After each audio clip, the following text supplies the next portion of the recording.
within their ranks, a drama plays out. Two hyena cubs, born in rival territories, struggle to survive as their clans wage war.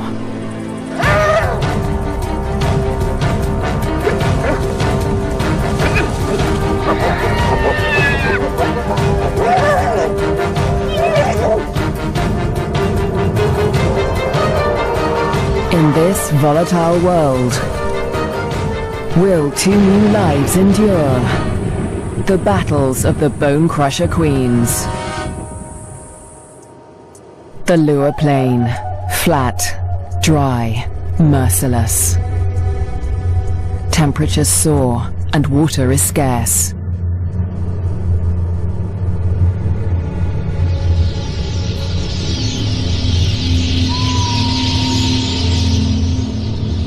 When the rains come, a wildebeest migration will flood into Lua Plain, but for now, only a few hardy adults stir the dust.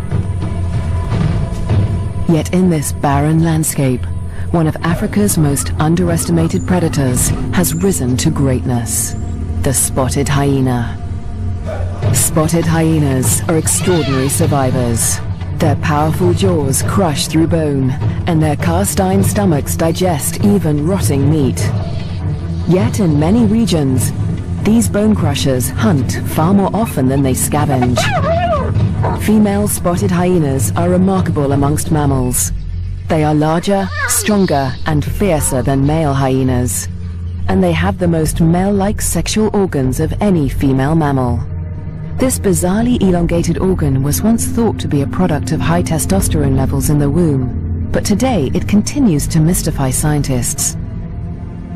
The female hyenas govern the clans, led by all-powerful matriarchs.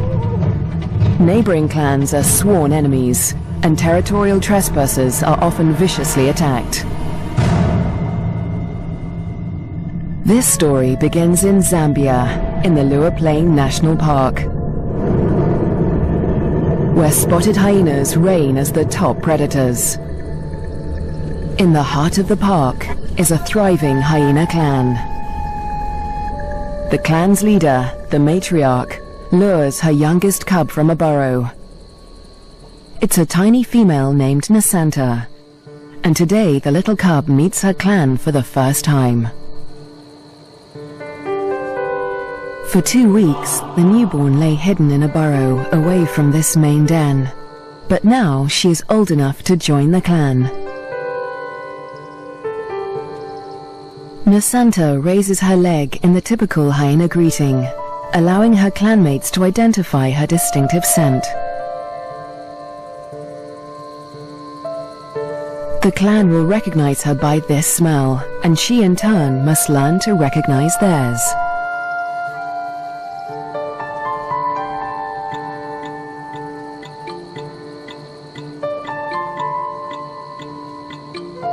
It's an important learning curve, since each hyena has its own rank, and Nasanta needs to know who's who as she finds her place in the clan.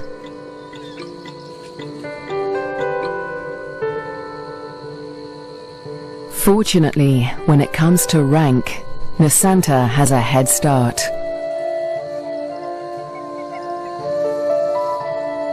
She and her twin sister get more than just milk from their mother. As cubs, they also inherit her superior status. As the matriarch, their mother ranks highest in the clan and enjoys the support and protection of all of the clan's dominant females. Nobody dares to confront her or her cubs. But not all hyenas live such charmed lives. 4 kilometers to the southwest is another clan, Nasanta's clan's greatest rival. This clan abounds with cubs. Most are the offspring of the high-ranking females, but one among them is different. His name is Twambo, and he is the son of a low-ranking female. Like Nasanta, Twambo inherits his mother's rank, but this time, it's not a blessing. Low-ranking hyenas are often bullied by the clan, and with his mother's rank, Twambo will be a target. His mother will care for him, but she won't dare to defend him from the more dominant females, or their cubs. Behind her lies Twambo's father. He's the alpha male, the top-ranking male in the clan. But all spotted hyena males are subordinate to the females.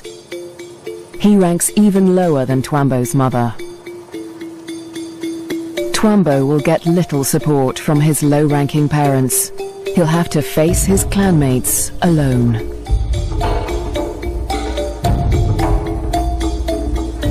But for now, it's all good fun. At only a few weeks old, the cubs are more concerned with play than rank.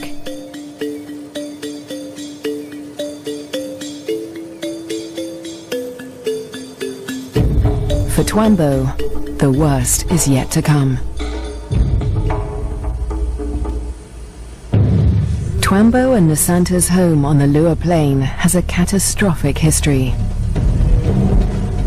For more than 100 years, the Lozi people have lived in the Lua Plain National Park amongst the wildlife, conserving and protecting it by order of the Lozi King. But a decade ago, around the turn of the 21st century, everything changed. A scourge of poachers invaded Lua Plain. Weapons streamed in from war-torn Angola, and a massacre was unleashed. Lions were targeted for their valuable skins, the herds for their meat.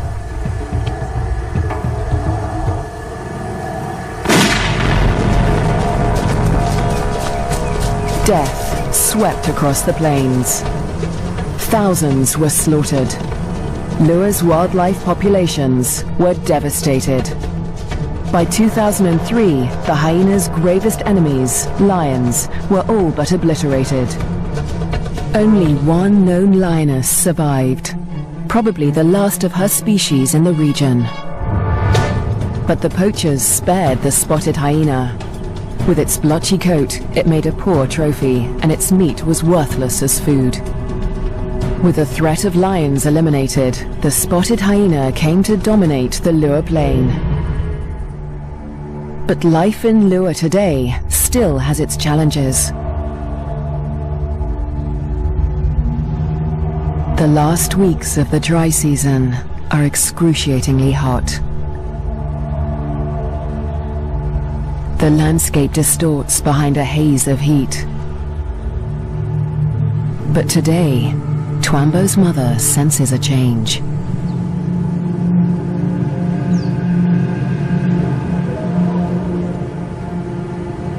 A wind has picked up, carrying with it the promise of relief.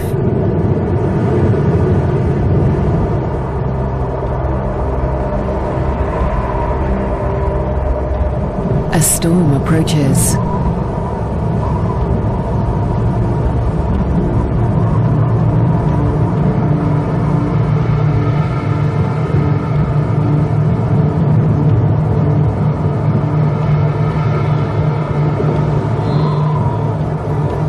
The wildebeest bulls revel in the anticipation of rain.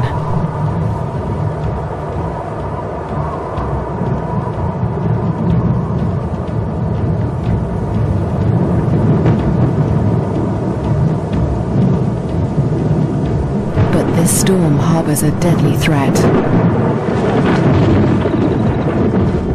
Fire. Flames tear through the dry grassland at terrifying speed, heading straight for Twambo and Nasanta's dens. The cubs are too small to outrun the blaze. If the fire reaches the den, they could suffocate in the heat and smoke.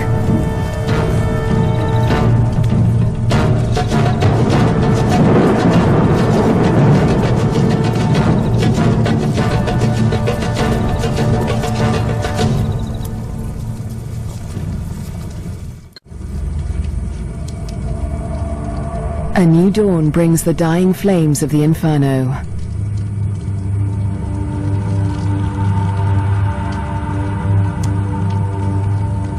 The blaze scorched the land around Nasanta's den before the wind turned it away. The cubs are safe, but they look out on a desolate landscape.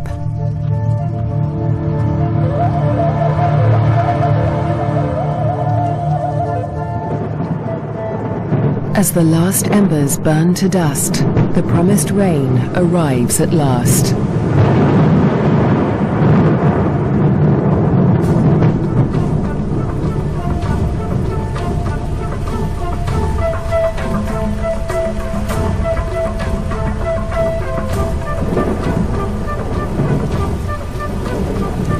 The cool downpour provides long-awaited relief from the heat and brings about a spectacular phenomenon on the plain.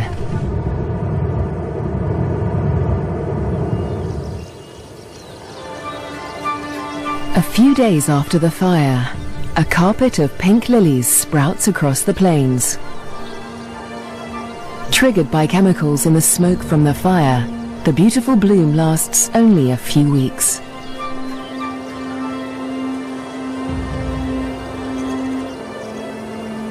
In the meantime, Nisanta's mother, the matriarch, needs to find food.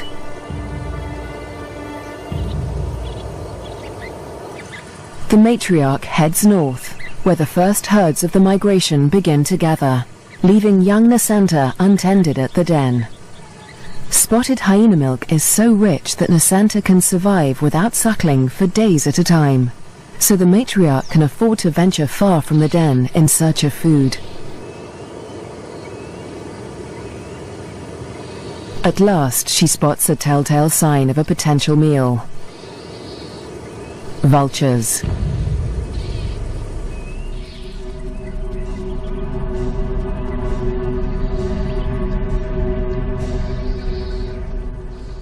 Her suspicions are soon confirmed.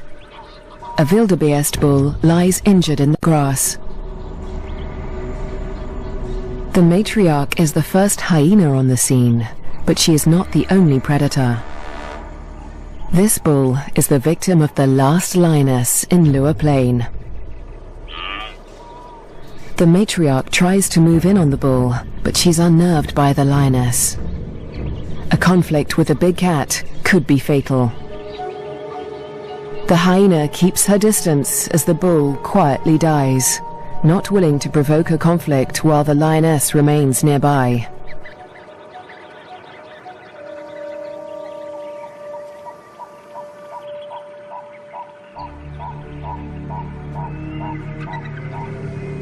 The circling silhouettes of the vultures can be seen from far and wide, guiding the matriarch's clanmates to the kill. In the darkness, the hyenas feast at last.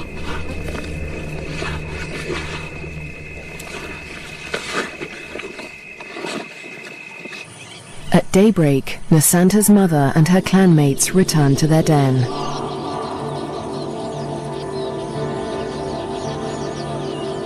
The matriarch rouses the cubs. Nisanta is larger now, and lighter fur marks her face and neck. The adults have returned with meat, a rare luxury for hyena cubs.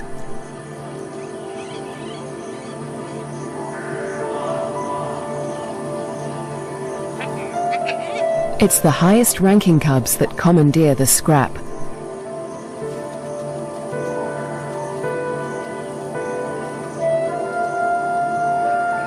Nisanta is lost to the feast, but she fights for her share. The other top-ranking cubs are stiff competition, and they won't let lower-ranking cubs anywhere near this scrap. As an adult, Nisanta will have to contend with highly competitive clanmates at kills. She must learn to eat fast or lose out, since a clan can reduce a carcass to scraps in less than 20 minutes. She will still suckle her mother's rich milk for about a year, but this new taste for meat is the beginning of Nisanta's transformation into a deadly and efficient predator. The Lua Plain is undergoing an extraordinary metamorphosis. In the coming days, the rains fall in an almost continuous deluge, the beginning of an annual flood that will cover much of the plains in water. Dusty depressions become waterlogged marshes. And life floods into the plains.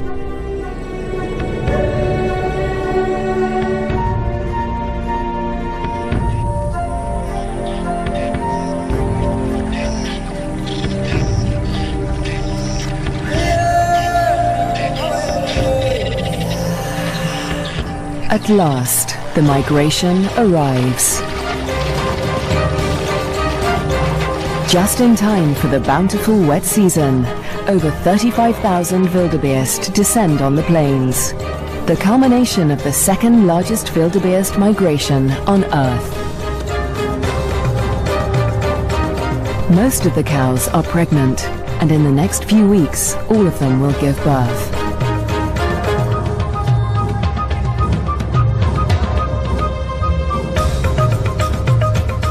The calves make easy prey, but the sheer number of them ensures that many will survive to adulthood. For the hyenas, the time of plenty has begun.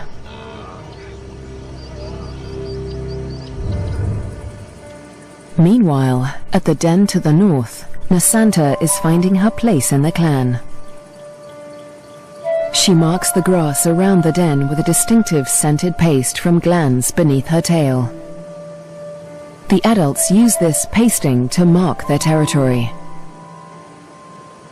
For Nasanta, it's part of the process of establishing her rank.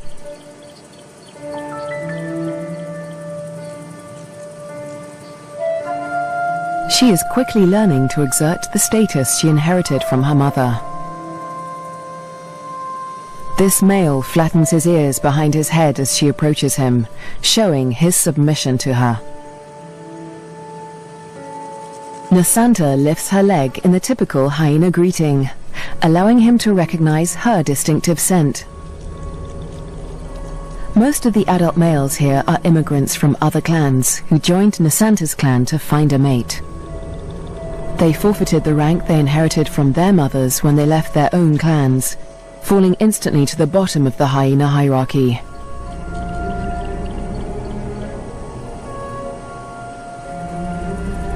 Despite Nasanta's age and tiny size, this male and all the other adult immigrant males in her clan are subordinate to her.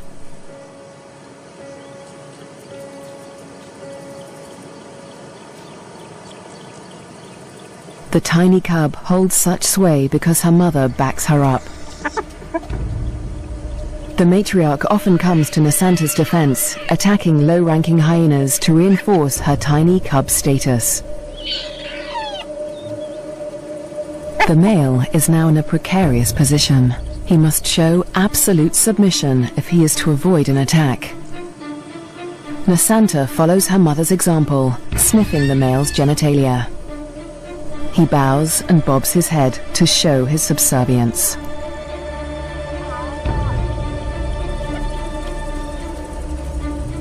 But the clan females are not convinced. They join the interrogation. Fearlessly, Nasanta stays in the thick of the fray.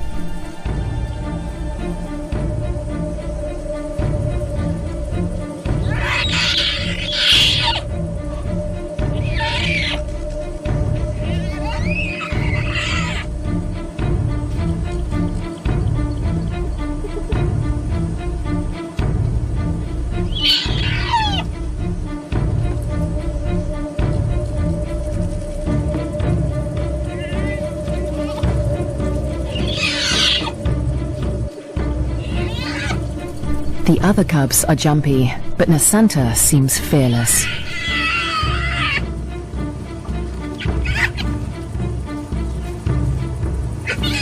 With the protection of the matriarch and the clan females, no hyena would dare to hurt Nasanta. 4 kilometers to the southwest, Twambo is not faring quite as well. He's also growing up fast, with the first spots showing through his black coat. But unlike most of the other cubs, Twambo is a loner. As the cubs get older, they become more aware of each other's ranks. The higher-ranking cubs have built bonds with each other, forming relationships they will carry into adulthood. But Twambo has few allies in the clan. When the other cubs do take an interest in him, it's usually to beat him up.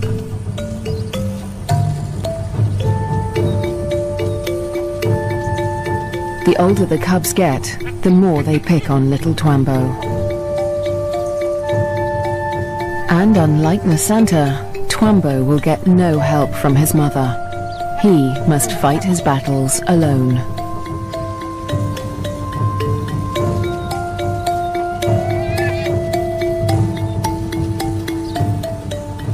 In the meantime, Twambo's mother has other things in mind.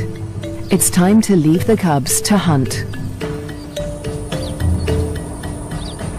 There are many mouths to feed. The clan needs a big kill. Tonight, the hyenas will hunt as a pack.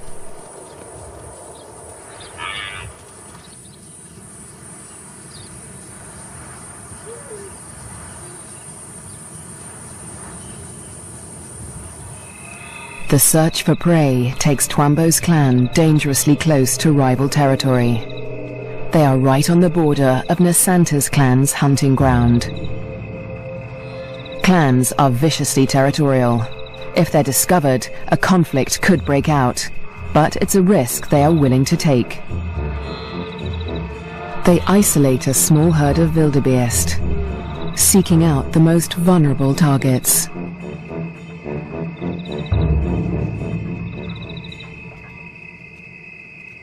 The clan charges the herd.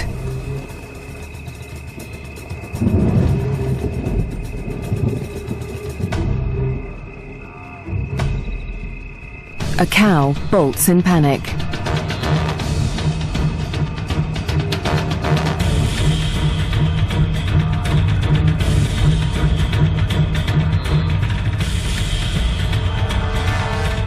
A calf is separated from the herd.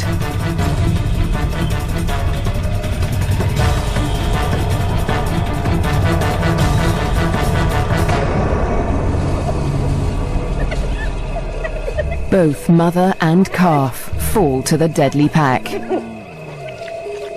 But despite their success, the clan's proximity to rival territory makes them nervous. A violent clash with Nasanta's clan could end in serious injuries. This show was created for you and your family to watch together. Welcome to Nat Geo Wild. They eat feverishly, dismembering the carcasses in minutes. The powerful jaws crush down with almost half a ton of force, tearing through bone and flesh with ease. Despite the feeding frenzy, the hyenas are anxious to avoid being discovered by their rivals. They try to drag the kills back into their own territory before they are spotted.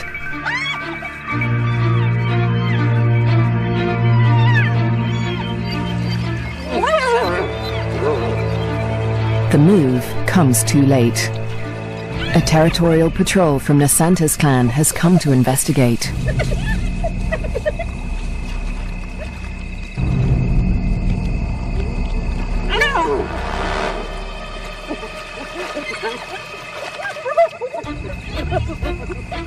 The scouts approach with caution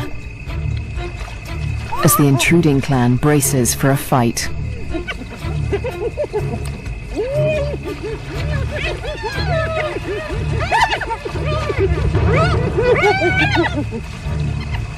Tensions are high on both fronts.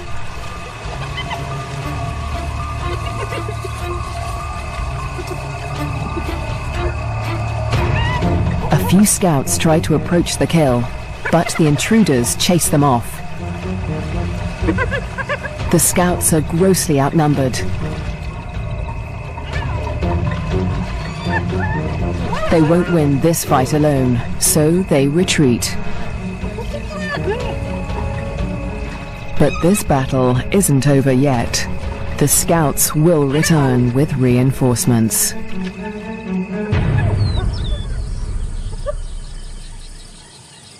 As dawn breaks, Twambo's clan continues its feast.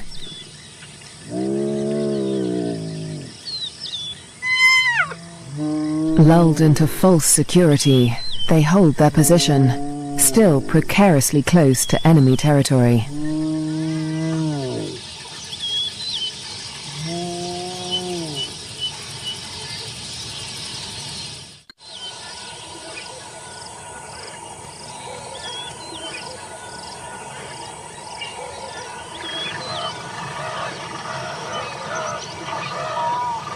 By mid-morning, the dregs of the kill are left to the lowest-ranking hyenas of Twambo's clan, who saw little of the lavish feast during the night. But they have overstayed their welcome. The scouts from Nasanta's clan have returned with reinforcements.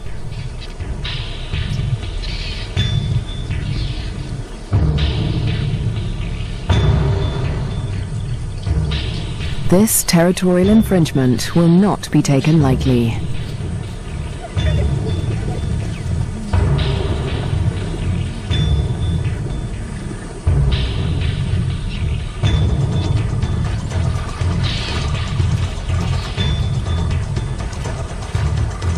The intruders recognize the danger too late. The full force of Nasanta's clan is upon them.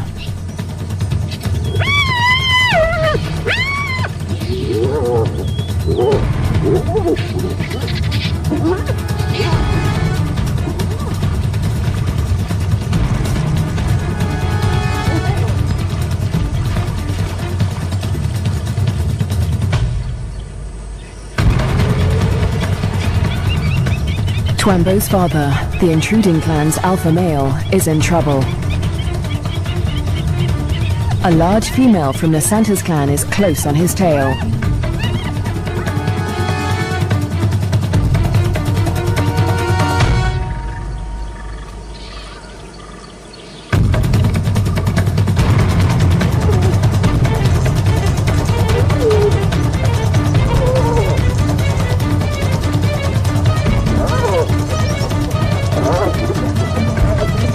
He is cornered.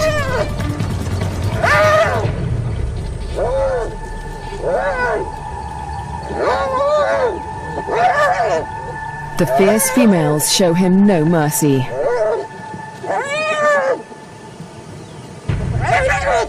They target his spine and ears.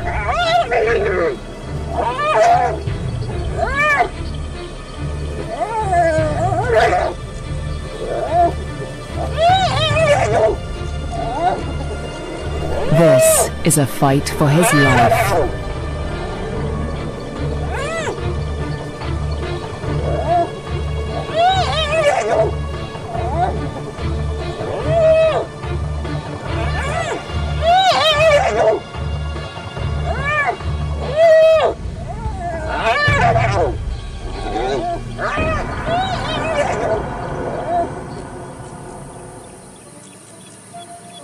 As dusk falls, the battered members of Twambo's clan return to the den. Many are wounded, but only one is missing. Twambo's father.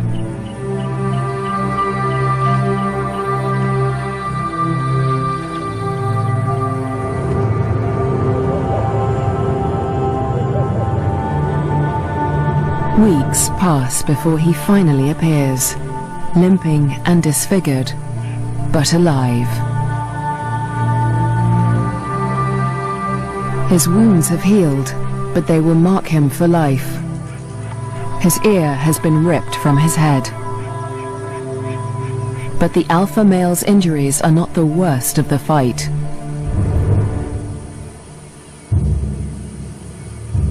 At Nasanta's den to the north, a male hyena's wounds reflect the true horror of the conflict.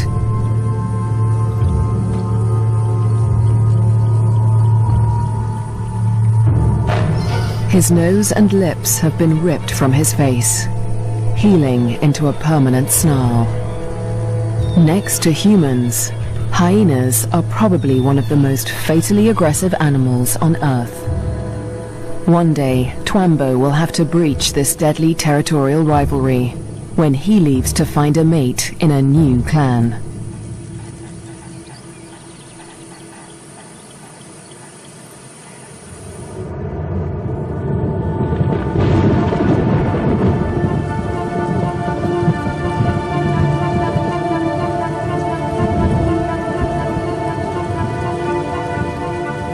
In the weeks following the clan war, the rains continue to fall in a ceaseless torrent.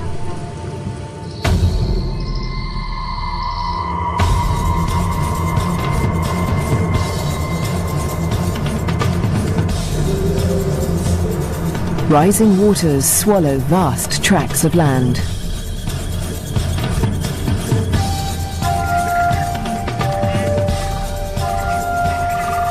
There is little dry ground, a blessing for the birds, but a curse for the herds that must wade through shoulder-high water.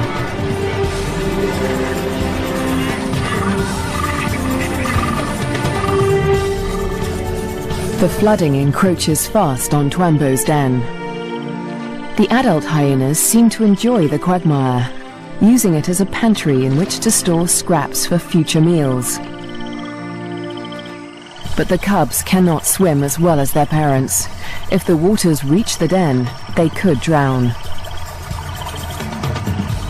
For now, the den is still dry, and Twambo and his clanmates are safe. Twambo is starting to look more like the adult hyenas. His once black coat is now a spotty mane of brown fur, and he has more than doubled in size. But his low rank remains a problem. Even the smallest cubs still actively pick on him.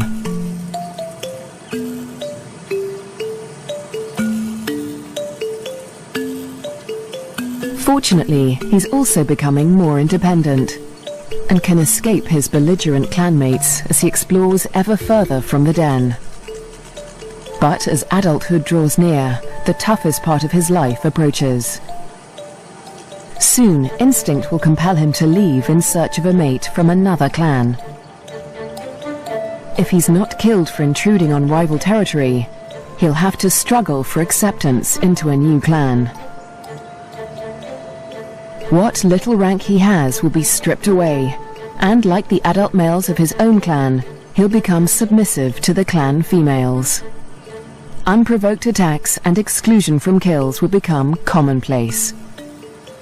It's a hard life, but life without a clan is harder. Alone, he may struggle for food. His ability to draw nutrition from even the oldest bones may become a matter of survival. At the clan to the north, Nasanta and her sister will not suffer this fate.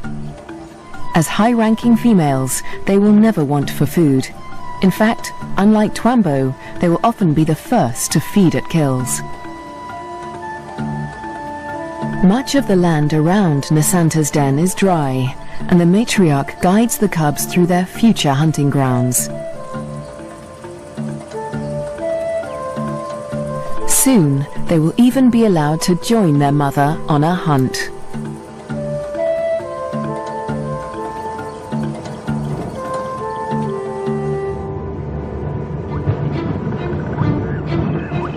At nightfall, the rains begin anew. Catfish squirm through the flooded Lua Plain as the waters rise ever higher.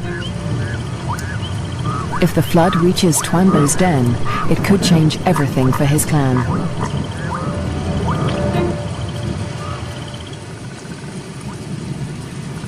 The downpour continues into the morning.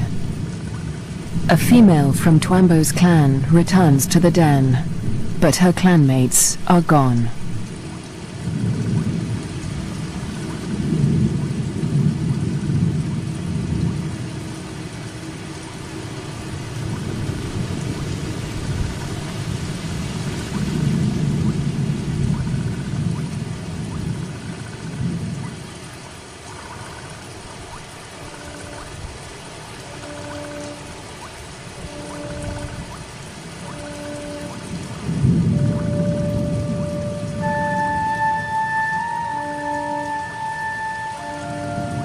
The burrows lie empty.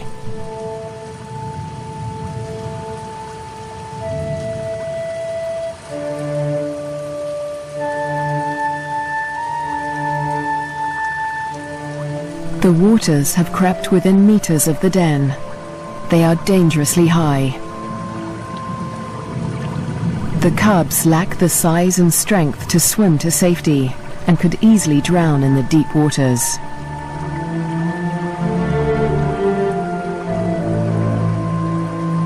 Cut off from dry land, the den could become a death trap.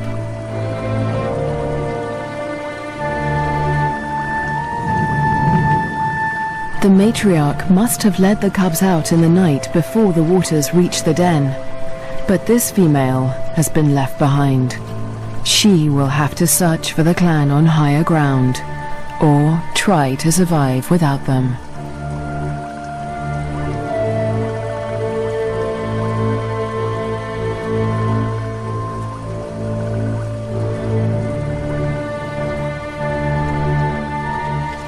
Was Twambo with the other cubs when they left? Or has he too been abandoned in the flood, left to search the territory for remnants of his clan?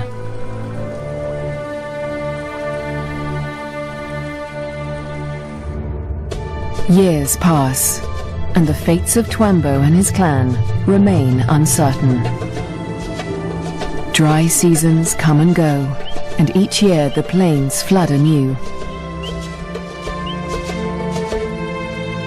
Nasanta continues to flourish as she grows into a high-ranking adult.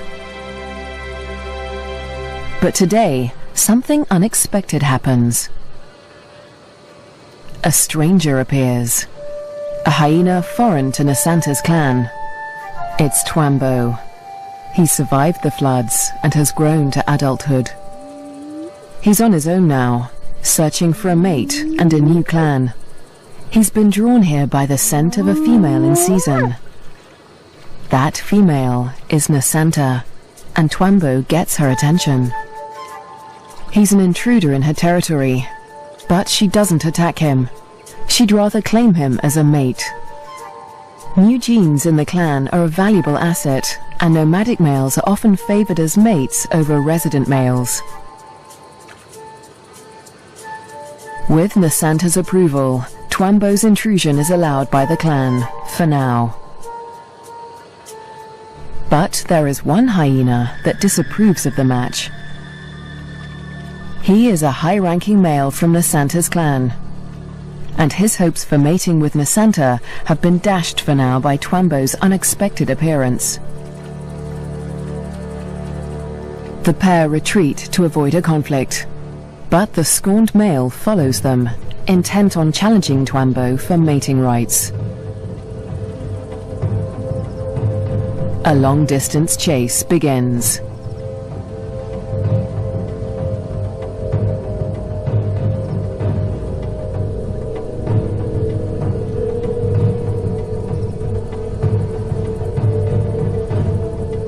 In the blistering midday heat, Twambo and Nasanta try to outrun their pursuer. But the male hyena won't give up. After a marathon chase, Twambo and Nasanta mate at last. But in seconds, the competing male catches up. He's still desperate to mate, but he will have to get past Twambo first. Mating is no simple task for spotted hyenas. Because of Nasanta's male-like genitalia, it takes much maneuvering for Twambo to cover her successfully. Without her consent, no male can force her to mate. But that doesn't stop the scorned male from trying. He attempts to mount Nasanta from behind Twambo.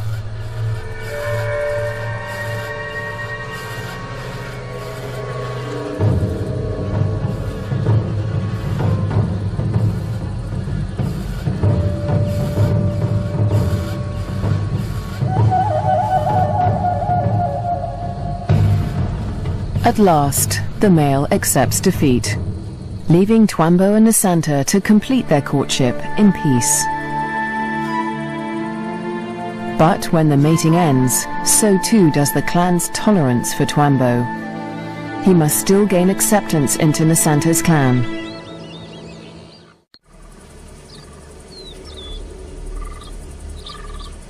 The next day, Twambo approaches Nasanta's den to attempt to gain acceptance.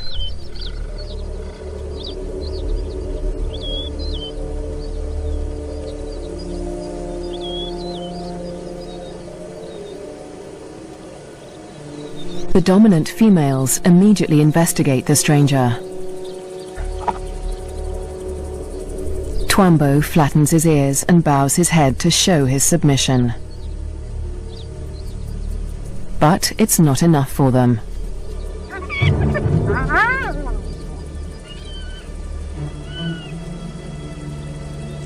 He's still a member of a rival clan, and they will attack him if he does not show complete submission.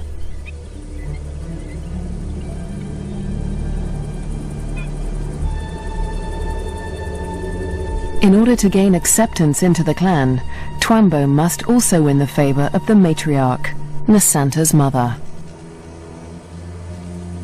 She is nursing a new litter of cubs, and she'll protect them at all costs, especially from strangers like Twambo.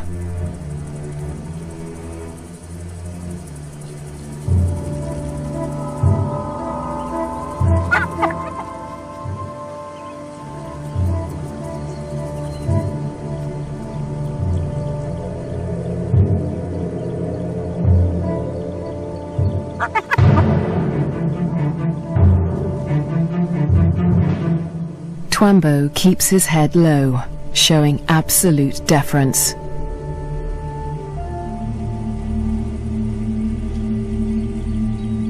The tactic works. The matriarch relents.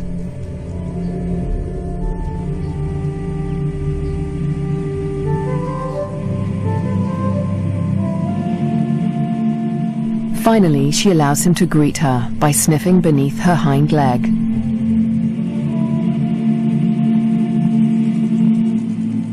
He does the same to her cubs, who will rank above him in this clan.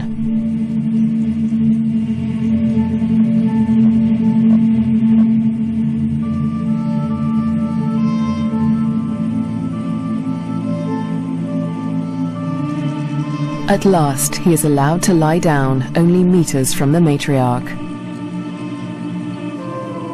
It seems that Twambo has been accepted into Nasanta's clan. Now, it is Nasanta that must face her toughest challenge yet. Over the next 4 months, her pregnancy comes to term. At last, the moment arrives. She sits at the entrance to a solitary burrow, where only days before, she survived an excruciating birth. Because of her unusual male-like genitalia, a female spotted hyena's first birth is always extraordinarily painful. Stillbirths are common, but Nasanta's one tiny female cub survived. Like her parents, Twambo and Nasanta, this cub will have to endure life on the Lua Plain. She'll be spared from a life of bullying like Twambo's because she'll inherit Nasanta's high rank. But she'll still have to survive desperate drought, torrential flooding, natural disasters, and vicious rivalries with other clans.